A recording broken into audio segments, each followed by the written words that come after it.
believers of Christ. Hope you're doing well. So today I'll be taking you guys through Genesis 2 verse 13.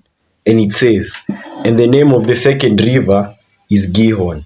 The same is it that compasseth the whole land of Ethiopia." So that's the word of the Lord. Thanks be to God. So this verse has 1, 2, 3, 4, 5 main teachings or lessons we can take away from it. The first one, God's provision extends beyond Eden. Just like the first river Pison, Gihon also flows beyond the Garden of Eden, symbolizing how God's blessings and resources are not limited to one place but are meant to spread. Yes, God's blessings are not limited to one place but are meant to spread as flows or streams of rivers. God's provision extends throughout and everywhere. The second teaching, possible historical and geographical significance. The mention of Ethiopia, likely referring to the biblical Cush, which may not be modern Ethiopia, but rather a region near ancient Mesopotamia, suggests that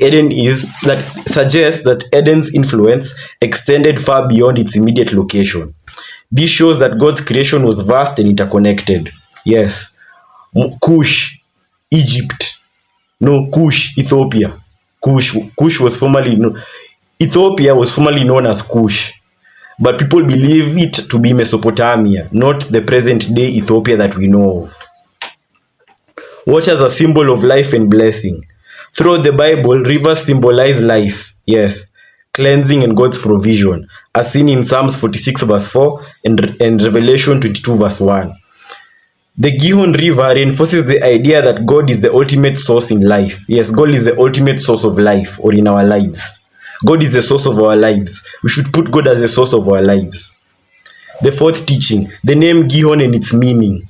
The name Gihon is thought to mean bursting forth or gushing.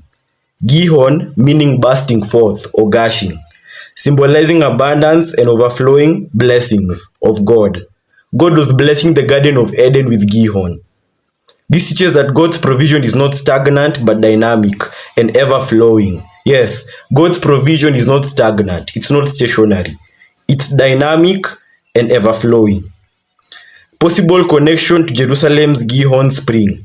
In later biblical history, a spring called Gihon in Jerusalem supplied water to the city, as seen in 1 Kings 1 verse 33. Spoiler, that's a spoiler. We'll get there. This could suggest a deeper spiritual connection between Eden, Jerusalem, and God's continued provision for his people. Yes, the Gihon spring the Gihon spring was a provision from God to Jerusalem, as seen in 1 Kings 1 verse 33. And people believe it to be the Gihon of Eden. People believe it to be that, but though names might be similar, that's the common belief.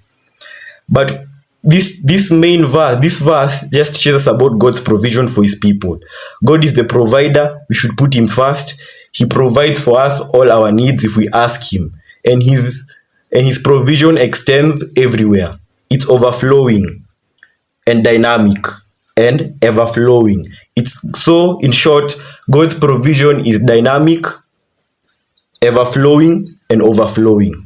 So that's all I had for today, guys. Thank you very much. God bless.